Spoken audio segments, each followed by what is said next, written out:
জাতিসংঘ মহাসচিবকে অবাঞ্ছিত ঘোষণা ইসরায়েলের।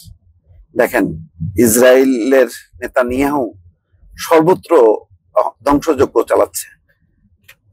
লেবাননে হামলা, গাজাতে হামলা, সিরিয়াতে হামলা, 3টা দেশে বলতে গেলে হামলা চালাচ্ছে এবং নির্বিচারে তাদের হামলায় গত 1 বছরে 50 থেকে 60,000 লোক মারা গেছে। লেবাননে 1 থেকে 1,500 লোক ইতিমধ্যে মারা গেছে।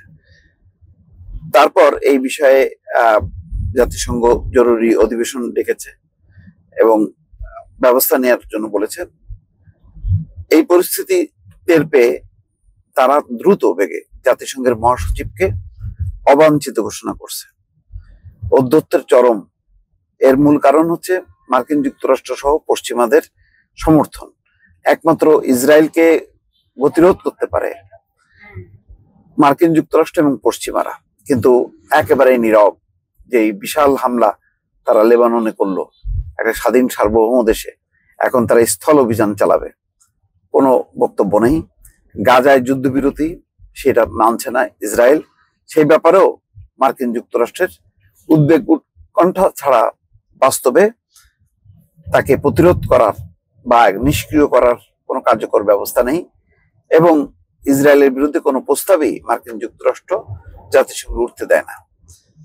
এমন একটা অবস্থায় অ্যান্তোনিও গুতারেসকে অবাঞ্ছিত ব্যক্তি বলে মন্তব্য করেছে বা ঘোষণা দিয়েছে ইসরায়েল।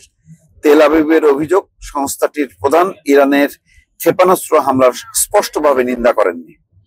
নিন্দা না করলে দ্রুত বেগে নিরাপত্তা পরিষদের বৈঠক ডাকা হলো কেন? ইসরায়েলি পররাষ্ট্রমন্ত্রী ইসরায়েল কাটস এক বিবৃতিতে বলেছেন, যারা ইরানের নিকৃষ্ট হামলার নিঃসন্দেহ নিন্দা করতে পারে না তারা ইসরায়েলের মাটিতে পা রাখার যোগ্য নন। তিনি একজন ইসরায়েল বিরোধী মহাসচিব, যিনি সন্ত্রাসী, ধর্ষক ও হত্যাকারীদের সমর্থন দেন। অর্থাৎ অ্যান্তোনিও গুতারেসকে উদ্দেশ্য করে তিনি এই কথা বলছেন। কাটস আরো বলেন, গুতারেস হামাস, হিজবুল্লাহ, হুতিদের হত্যাকারী এবং এখন ইরানের মতো বিশ্বব্যাপী সন্ত্রাসের জননীকে সমর্থন দিয়েছেন। তিনি আগামী প্রজন্মের কাছে জাতিসংঘের ইতিহাসে দাগ হয়ে স্মরণীয় হয়ে থাকবেন, তার মানে একটা কলঙ্কিত হয়ে থাকবেন। এটাই হচ্ছে মন্তব্য। এদিকে মঙ্গলবার রাতে ইরানের ক্ষেপণাস্ত্র হামলার পর গুতারেস মধ্যপ্রাচ্যে ক্রমবর্ধমান সংঘাতের নিন্দা জানিয়ে বলেন, এই সংঘাত অবিলম্বে বন্ধ করতে হবে। আমাদের অবশ্যই একটি যুদ্ধবিরতি প্রয়োজন। ইসরায়েল জাতিসংঘের কড়া সমালোচক হয়ে উঠেছে, বিশেষ করে গত বছর 7ই অক্টোবর হামাসের হামলার পর থেকে দেশটির সঙ্গে আন্তর্জাতিক সংস্থাটির সম্পর্ক আরো অবনতি হয়েছে। গুতারেস বারবার গাজা ও লেবাননে চলমান সংঘর্ষ থামাতে যুদ্ধবিরতির আহ্বান জানিয়ে আসছেন। ইরান ইতিহাসে দ্বিতীয়বারের মতো মঙ্গলবার ইসরায়েলের উপর সরাসরি হামলা চালায়। তারা এদিন 200টি ক্ষেপণাস্ত্র নিক্ষেপ করে, যার মধ্যে হাইপারসনিক অস্ত্রও রয়েছে।